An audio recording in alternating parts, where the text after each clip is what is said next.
let me be very honest with you. The only hope and confidence of the current ruling class to return in 2027 is electoral malpractice. Yep. If they know that the APC or the ruling party believes that they have the popularity to win elections, President Tinubu should come out and commit to electoral reform. Is election buying at the top of it, or it's manipulating the system at the top of it? It is a combination of all factors. Let me tell you, Nakulabo.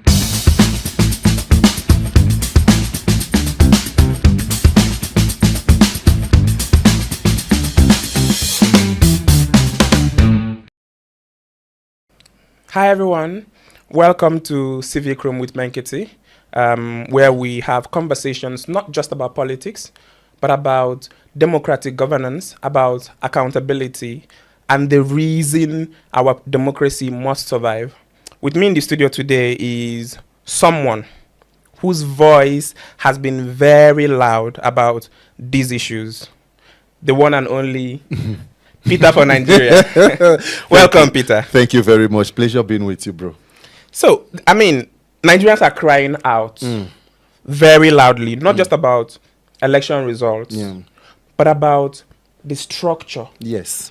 About, how the process even works. Yes. How this election is conducted. So, I think the best place to start is to understand your perspective about what's really happening inside government. Because we can talk for all we care, but if we don't have people inside government who wants to listen, then we need to organize some action to get them to listen. Yes. So do you have a feeling that we have a good number of people inside the government who really cares about civic voices and want to listen to civic voices?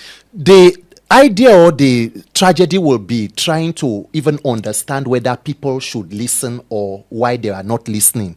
The question will be, why are they not listening and what should the people do for them to listen? Because leadership should be about the people. Once there is a disconnect between the people and the leaders, then there is a problem.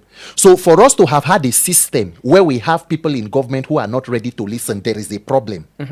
That is what brings us to where we are today about this issue of elections. Because Nigerians, we have been very angry about a lot of things that are going wrong. But unfortunately, you can be angry for 60 years and counting like we are, and you'll be taking the wrong choices. I say that all the time. Yes, so you can be angry and you are focusing on the wrong things. Because why? We have failed to pay attention to our leadership recruitment process. That is the most important aspect of nation building. So if the people who are there do not want to reform the system because it gives them the opportunity to hold on to power for the sake of power for themselves, the people must now wake up, unite and assert themselves into the conversation and ensure that we get what we want in the best interest of all of us. Because guess what? There will be no better time. If those who are there are not listening now, if you give more time, more people who will not be ready to listen will find their way in through that crooked system. So the persons who are there must be pressure put on them for us to get the reforms that are needed. Right. That's a very important point. But for us as a people to get involved into the process of amendment, constitutional amendment, whether it's election, judiciary reform, police reform, whatever it is, we have to be invited into the process. Yes. If we don't get invited, then we do it the way that, the way of the protest. We invite ourselves. We invite ourselves to get involved.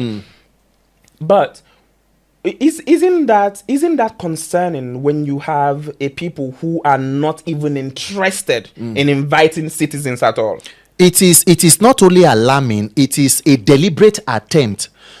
Vincent, democracies thrive when there is citizens' participation. The idea of democracy is a social contract between leaders and the people, that we will give you power to do something. If you fail to perform, we can take you out and bring other people.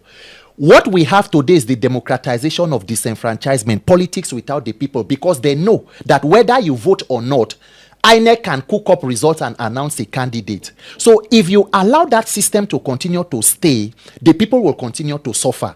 That is why whether they invite you, as we said, or not, the people must raise their voices, because everybody there represents a senatorial district, represents a constituency.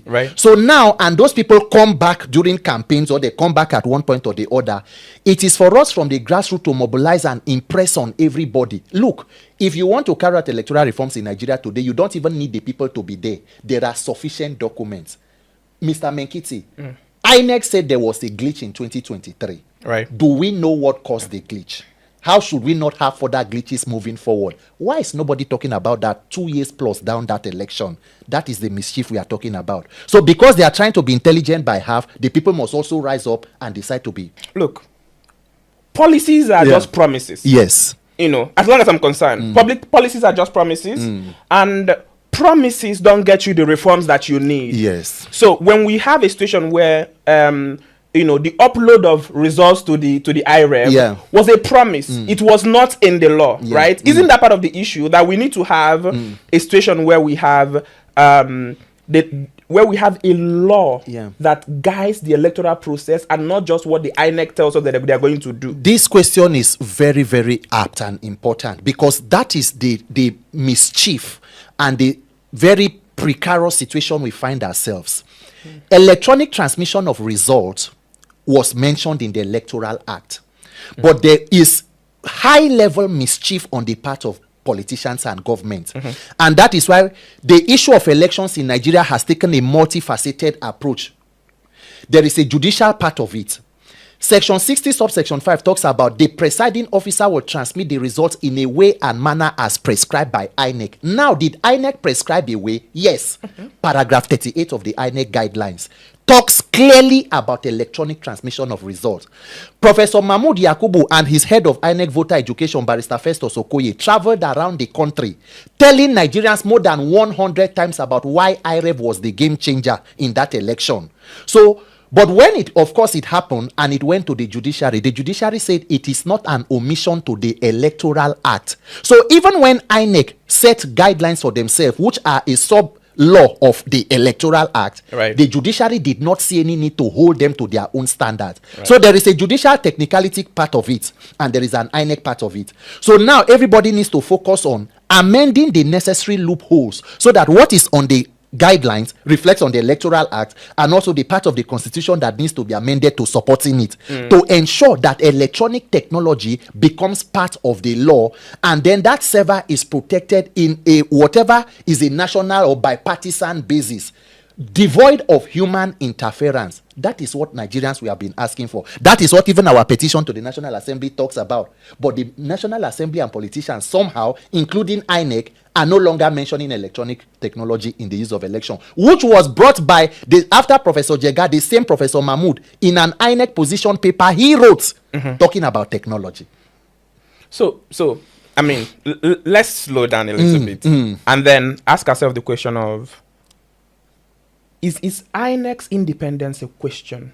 In terms of, I listened to Barrister Femi Falana, where he said clearly that the foundation of electoral malpractices and all of the riggings that we have ever had in this country is because we don't have the INEC is attached to Government House with a cord. Do you understand? They don't have enough independence to be able to make the correct decision. And then we have the WEAS, the WEAS Justice Uwais report. Yes, committee, and one of the recommendations that they had was that we should have a situation where the position of INEC chairman should be publicly advertised, and then the judiciary should be the one to sit on the panel to interview these people to understand their perspective, and then select 3 best candidates and send to the president. The president can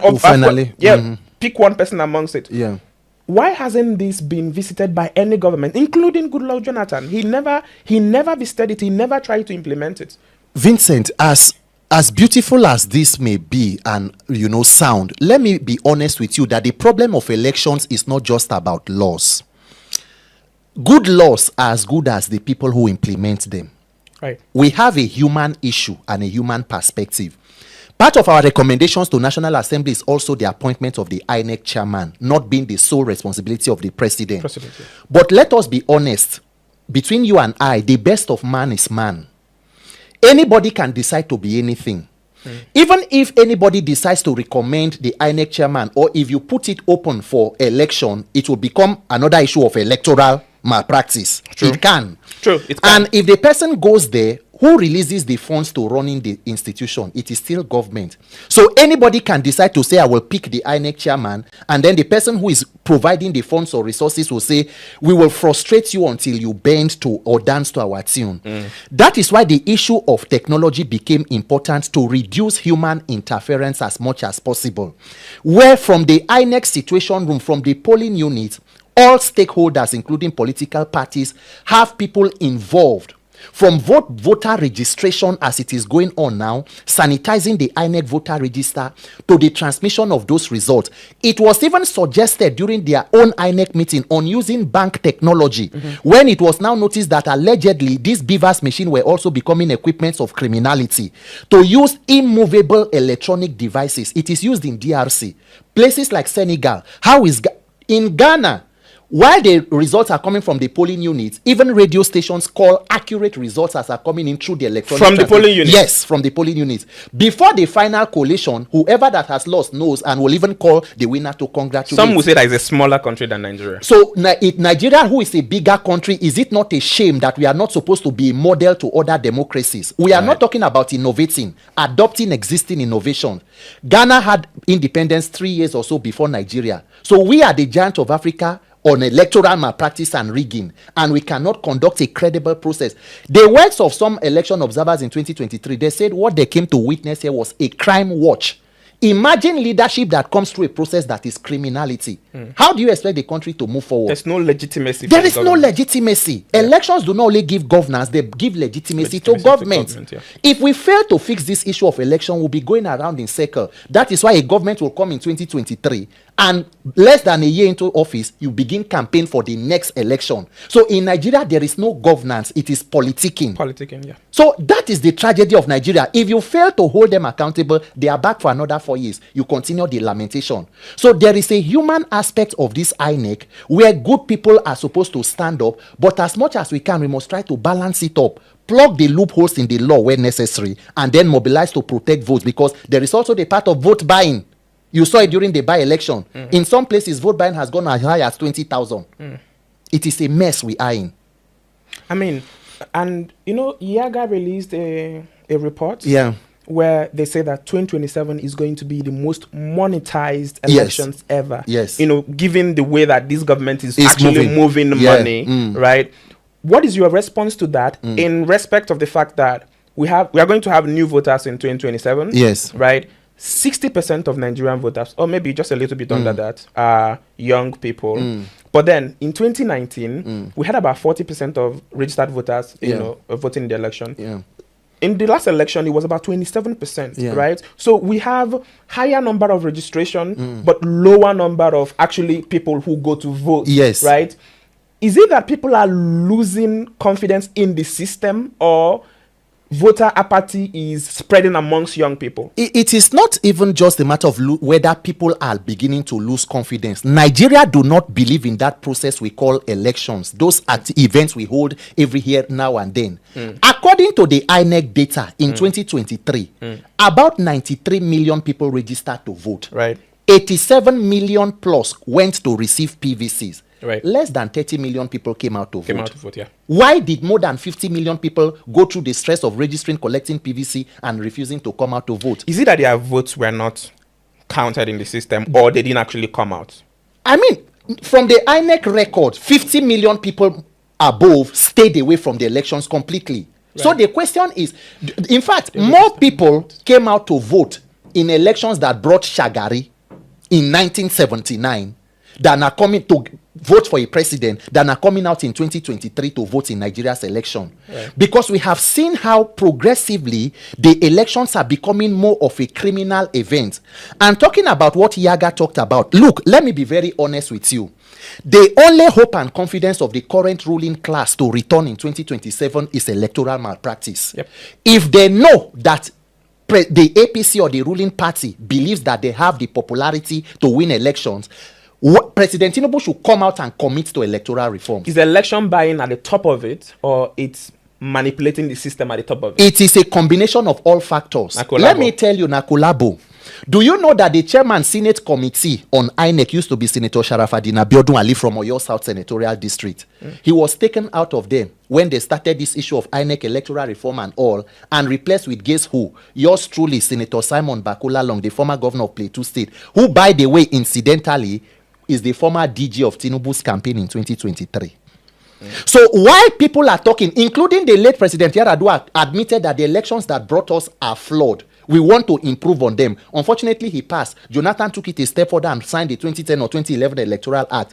President Tinubu is the only president in modern history who has never come out to talk about elections or the integrity of that process. But guess what? He claims to be a person who supported the June 12th mandate of MK Abiola, honoring even his late wife.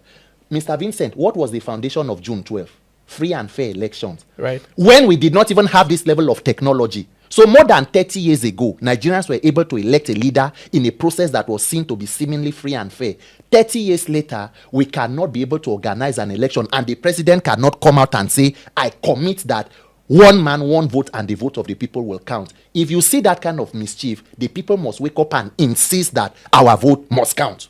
You know, it's not just about the technology, it's also about the human beings who are in charge of the technology. Yes. So we can design the best, the most beautiful beavers. Yes. And if the people who are operating it are not in the right...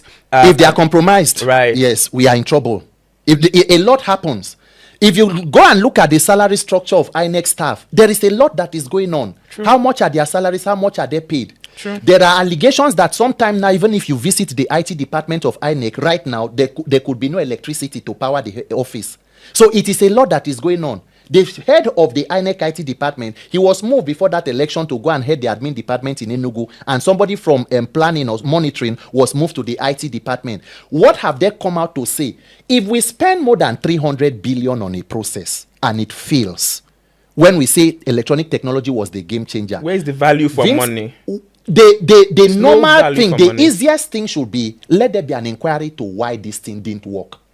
Yep. So why is it that nobody from the government is interested in saying, INEC, hold on? Because it's not the You can't priority. receive this amount of taxpayer money on one to deliver on one issue, and on the day it fails. And guess what? People had raised questions about this IREF not working on the presidential election before that election. So the oversight function of the legislature on the executive, is failing.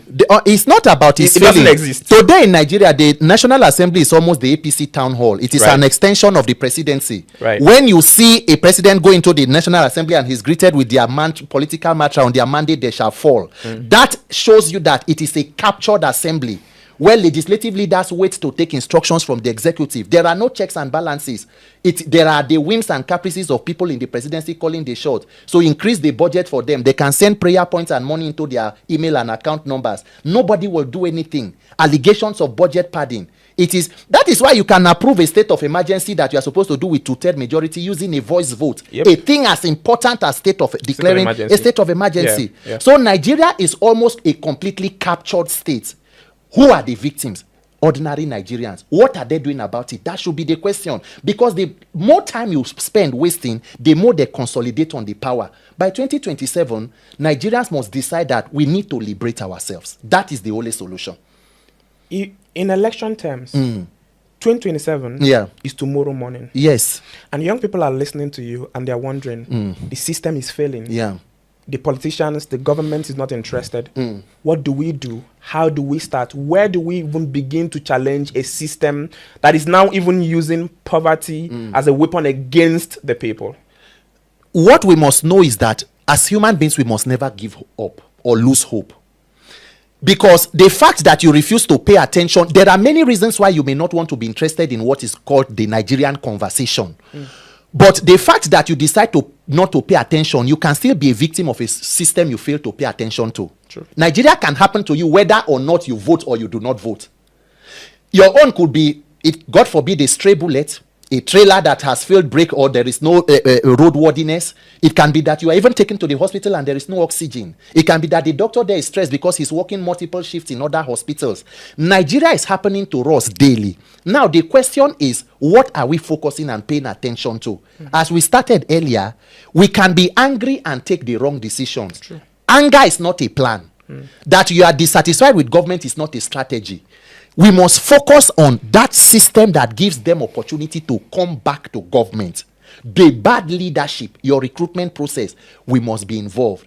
Nation building is not a sprint, it's a marathon. Because we did election or electoral reform 2022, it did not go the way you want.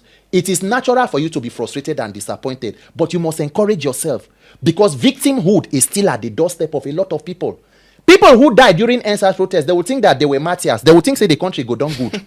So imagine giving up and failing on them. So I plead with anybody who is a Nigerian, it is worth our time. It is worth our effort and our energy. Let us pay attention to fixing government and leadership. That is the only way.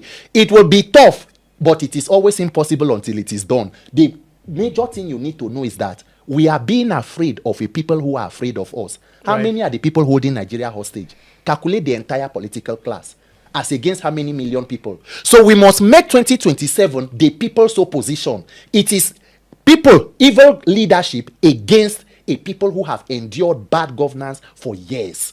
We must make it about ourselves.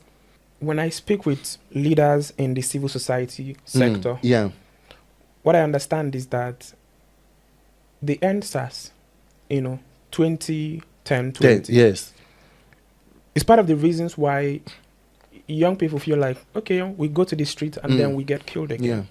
What's your response to young people like that who are thinking that, we actually need a strong protest against these people who do not want to listen to our pleas for a proper electoral reform?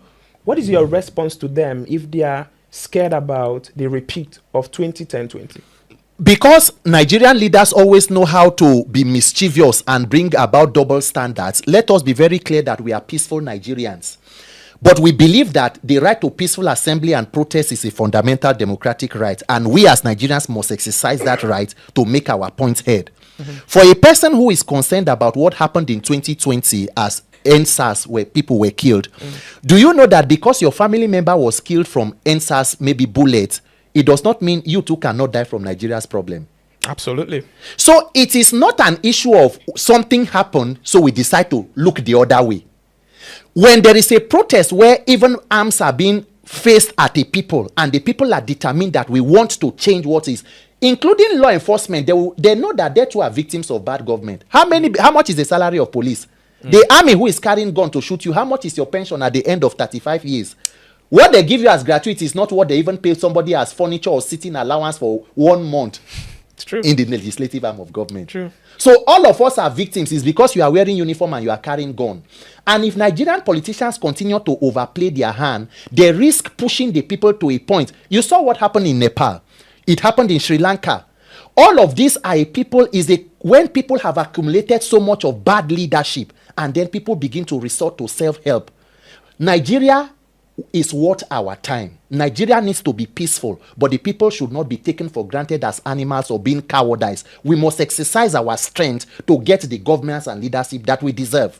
We saw the likes of Reno Mokri. Yes. Saying that what's happening in Nepal is insurrection, not protest. That it is not a revolution, that it is young people who have resulted to insurrection. And if we do that in Nigeria, it will take a long time for us to be able to rebuild the country. Do you agree with him? Police. What did Reno do when President Buhari was abroad and he went to protest to chase him out? What happened when President Tinubu called on a revolution during the Jonathan administration? When under Jonathan, people like Bashir Ahmed, the tweets are out there, APC supporters. They say after Occupy Nigeria, it should be a civil war. People made those statements under a Jonathan government that is 1,000 times better than what we have today. More than 100 people were killed within a day. The president is in a so-called vacation in Europe. That is the country where we are. When money is not just stolen in millions, it is in billions and trillions. People like Reno Omokri, take them serious at your own risk. There were people who bungled the media department of President Jonathan. He ran out and stayed overseas almost like a fugitive throughout the Buhari administration. But you guys know what? Nigerian politicians, the average one cannot survive opposition for too long. They need to reconnect to their conduits of corruption to sap from that funnel because it's about stomach infrastructure. Right. So they tried in 2023 trying to see that maybe another government will come in through Atiku or somebody. It didn't work. So the only option is to support what is on ground.